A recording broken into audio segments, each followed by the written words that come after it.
Hello दोस्तों, नमस्कार। Economy express YouTube channel में आप लोग का स्वागत है। इस बीच में लगातार 2-3 दिन वीडियो कंटिन्यू नहीं हो पाया है, कुछ टेक्निकल इशू था, इसलिए वीडियो अपलोड नहीं हो पा रहा था।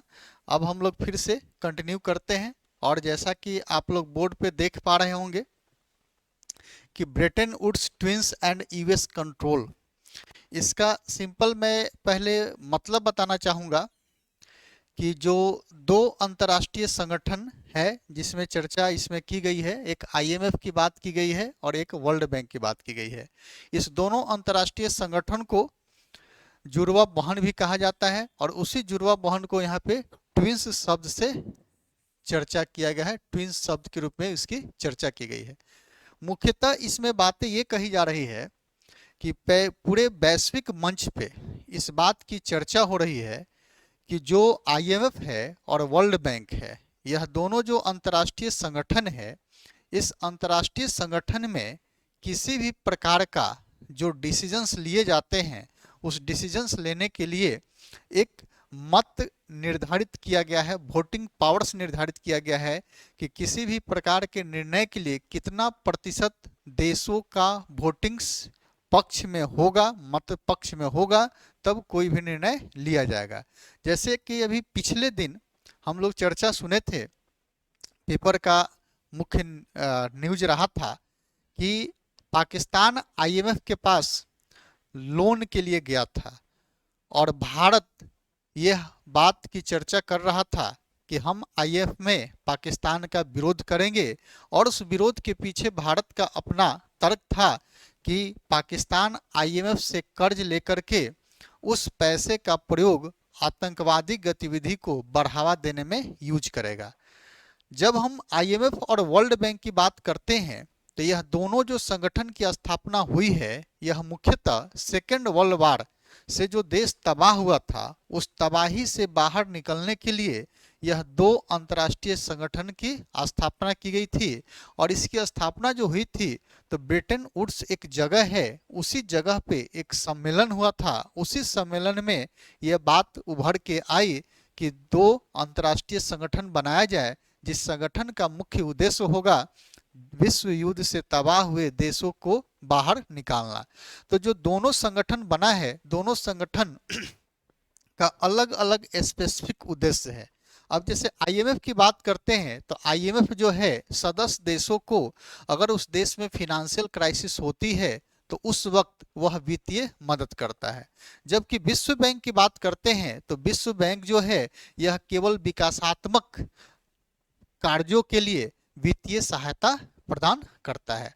अब यहाँ पे बातें ये आ रही है कि जब इसका गठन हुआ था तो उस समय विश्व में जितने भी देश इस संगठन में हिस्सा लिए थे और विभिन्न देशों के सहयोग से इस संगठन की स्थापना की गई है। विभिन्न देशों के सहयोग से, यानी कि जो सहयोग की बात करते हैं, कंट्रीब्यूशन की बात करते हैं, तो जब इसकी स्थापना हुई थी तो उस स्थापना के समय जिस देशों की आर्थिक मजबूती जिस स्तर पे थी, यानी कि उस देश का अर्थव्यवस्था का जो स्वरूप था, उस स्वरूप के अकॉर्डिंग उस देश के द्वारा उस अंतर्राष्ट्रीय संगठन में कंट्रीब्यूशन किया गया था। और उसी कंट्रीब्यूशन के आधार पर उन देशों को वोटिंग मताधिकार का अधिकार दिया गया था, वोटिंग पावर्स दिए गए थे। तो अभी जब हम आईएमएफ की बात करते हैं और वर्ल्ड बैंक की बात करते हैं तो इस बात की चर्चा हो रही है कि बदलते वैश्विक परिदृश्य में आईएमएफ और वर्ल्ड बैंक में जो वोटिंग पावर्स है, उस वोटिंग पावर्स को अब वैश्विक परिदृश्य जो बदला हुआ है उसके अनुरूप वोटिंग पावर्स को निर्धारित किया जाए। जैसा कि आप आईएमएफ की जब बात करते हैं तो आईएमएफ में सबसे ज्यादा वोटिंग पावर्स की अगर बात करते हैं तो सबसे ज्यादा वोटिंग पावर्स किसका है? अमेरिका का है। हम लोग अपने देश की जब बात करते हैं तो हम लोग का वोटिंग पावर्स 2.5 है, जबकि अमेरिका का 16.49 है, यानी कि 16.5 है। तो जो वोटिंग पावर्स तय होता है वह देश की अर्थव्यवस्था का साइज ऑफ इकोनॉमी को देखा जाता है तथा उस संगठन में उस देश के द्वारा कितना कंट्रीब्यूशन किया गया है उसको आधार बनाया जाता है। तो हम जब इस आईएमएफ की बात करते हैं तो आईएमएफ में सबसे ज्यादा वोटिंग पावर्स अमेरिका का है। और यहाँ पे जैसा कि एक शब्द लिखा हुआ है कि किसी भी प्रकार का निर्णय के लिए, किसी भी प्रकार का निर्णय के लिए मिनिमम 85% वोट पक्ष में होना चाहिए। तो अभी अमेरिका का जो वोटिंग पावर्स है, यह अमेरिका एक ऐसा देश है जो आईएमएफ में किसी भी निर्णय को अगर लेना है तो 85% मत पक्ष में होना चाहिए, और अमेरिका के पास 16.5% है। यानी कि अमेरिका किसी भी निर्णय को अकेले ही खारिज कर सकता है, अकेले ही खारिज कर सकता है। और जैसा कि यहाँ पे आप लोग देख पा रहे हैं कि सबसे ज्यादा वोटिंग पावर्स वाला कौन है? चाइना है। इसके बाद कौन है? सॉरी, अमेरिका है। इसके बाद कौन है? चाइना है। इसके बाद किसकी बारी आती है? तो जापान की बारी है। इसके बाद किसका है? तो जर्मनी का है। तब फ्रांस का है। तब फिर रसिया का है, रसियन फेडरेशन का है।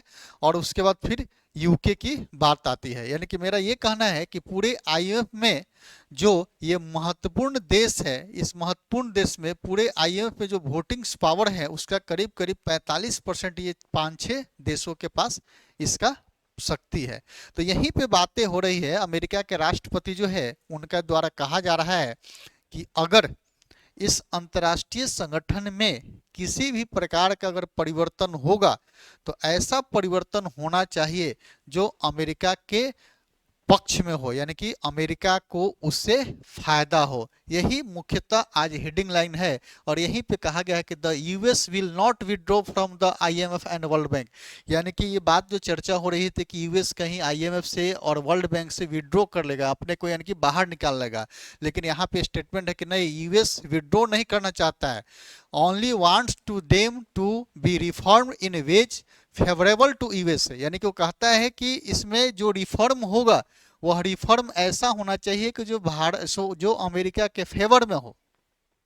अगर अमेरिका के फेवर में होता है तो हम इसको जो रिफॉर्म करने की बारी हो रही है, जो रिफॉर्म करने की बात हो रही है, इसके पक्ष में हम खड़ा है। अगर इस रिफॉर्म से अमेरिका को घाटा होता है तो हम इसमें रिफॉर्म करने नहीं देंगे। और जैसा कि अभी आप लोग से चर्चा कर रहे हैं कि किसी भी प्रकार के निर्णय के लिए कम से कम 85% मत क्या होना चाहिए? पक्ष में होना चाहिए। अब यहाँ अमेरिका जो है, अगर अमेरिका के पक्ष में आईएमएफ में और वर्ल्ड बैंक में अगर रिफॉर्म नहीं होता है तो अमेरिका क्या करेगा? विटो पावर लगा देगा। यानी कि यहाँ पे विटो का प्रयोग करेगा कि हम इसके पक्ष में नहीं है, और इसके पास कितनी वोटिंग पावर्स है? 16.5% है। ठीक है, तो यही आज के हेडिंग्स है, इसी की चर्चा यहाँ पे की गई है। जैसा कि अब यहाँ पे वर्ल्ड बैंक में आप लोग देख पा रहे हैं कि वर्ल्ड बैंक की जब बात करते हैं तो सबसे ज्यादा वोटिंग पावर्स किसके पास है? अमेरिका के पास है। इसके बाद किसके पास है? तो जापान के पास है। इसके बाद किसके पास है? तो चाइना के पास है। इसके बाद किसके पास है? तो फ्रांस के बाद है, सॉरी, जर्मनी के पास है। इसके बाद किसके पास है? फ्रांस के बाद है। इसके बाद यूके के पास है। इसके बाद रसिया के पास 2.8 है। और भारत के पास वर्ल्ड बैंक में भारत के पास जो वोटिंग पावर्स है यह 2.9 है, 2.9 है। जबकि आईएमएफ में आईएमएफ में भारत का जो वोटिंग पावर्स है यह 2.5 है। बस मेरा ये कहना था यहाँ पे कि जो पेपर का हेडिंग्स था, हेडिंग सही था कि क्या अमेरिका आईएमएफ और वर्ल्ड बैंक से विड्रॉ करना चाहता है अपने को? तो वो विड्रॉ नहीं करना चाहता है। बस वो ये चाहता है कि इसमें जो रिफॉर्म हो वह रिफॉर्म किसके फेवर में हो? यूएसए के फेवर में हो। अब यहाँ से हम लोग को जो परीक्षा के दृष्टिकोण से जो बातें जाननी है, वो पहली बात ये जाननी है कि आईएमएफ में या वर्ल्ड बैंक में किसी भी प्रकार के निर्णय के लिए मत पावर कितना होना चाहिए, कि वोटिंग कितना होना चाहिए? तो 85% वोट पक्ष में होना चाहिए। और सबसे ज्यादा वोटिंग राइट्स रखने वाला देश कौन सा है? तो आईएमएफ में भी और वर्ल्ड बैंक में भी, दोनों में कौन है? अमेरिका है। लेकिन जब आईएमएफ और वर्ल्ड बैंक को जब हम आगे तुलना करते हैं तो आईएमएफ में सेकेंड पोजीशन पे कौन सा देश आता है? तो जापान आता है। यहाँ पे सेकेंड पोजीशन पे कौन सा देश आता है? जापान आता है। तो अलग अलग संगठन में हर एक देशों का वोटिंग पावर्स अलग अलग है। सामान्यतः जो एग्जाम में पूछे जा सकते हैं वोटिंग पावर्स को लेकर के पूछे जा सकते हैं कि भारत का वोटिंग पावर्स आईएमएफ में कितना है, भारत का वोटिंग पावर्स वर्ल्ड बैंक में कितना है। तो इसको आप लोग देख करके याद कर लेंगे। ऐसे टेलीग्राम पे भी इसको हमने लिंक कर दिया है, वहां से भी इसका ये जो स्क्रीनशॉट है इसको आप लोग ले करके पढ़ सकते हैं। फिर दूसरे पेज पे चलते हैं, दूसरे न्यूज को देखते हैं। तो यहाँ पे कहा गया है कि अमेरिका चीन में सुलह से भारतीय निर्यात पर असर पड़ेगा। अमेरिका और चीन के बीच जो अभी ट्रेड वार चल रहा था, और उसी ट्रेड वार को टैरिफ वार भी कहा जाता है, टैरिफ वार भी कहा जाता है। हम लोग जब अंतर्राष्ट्रीय संगठन पढ़ेंगे तो अंतर्राष्ट्रीय संगठन में टैरिफ और नॉन टैरिफ शब्द की चर्चा करेंगे। टैरिफ अंतर्राष्ट्रीय लेन देन में लगने वाला बॉर्डर पर एक प्रकार का कर होता है, जिसको हम लोग सामान्य कस्टम ड्यूटी भी कह देते हैं अपने देश में। तो कस्टम ड्यूटी और टैरिफ में कोई अंतर नहीं है, बस अंतर ये है कि जब अंतर्राष्ट्रीय लेन देन होगा तो उस समय जो बॉर्डर पे कर आरोपित किए जाते हैं उसको टैरिफ कहते हैं, उसको टैरिफ कहते हैं। तो यहाँ पे जो अमेरिका और चाइना के बीच में जो टैरिफ वार चल रहा था, इस टैरिफ वार को लेकर के जनेवा में एक वार्ता हुआ, और इस वार्ता में दोनों देशों ने यह सहमति बनाई कि हम अपने अपने देशों में टैरिफ को कम करेंगे। जैसा कि हम लोग देख रहे हैं यहाँ पे कि अमेरिका चाइना के उत्पाद पर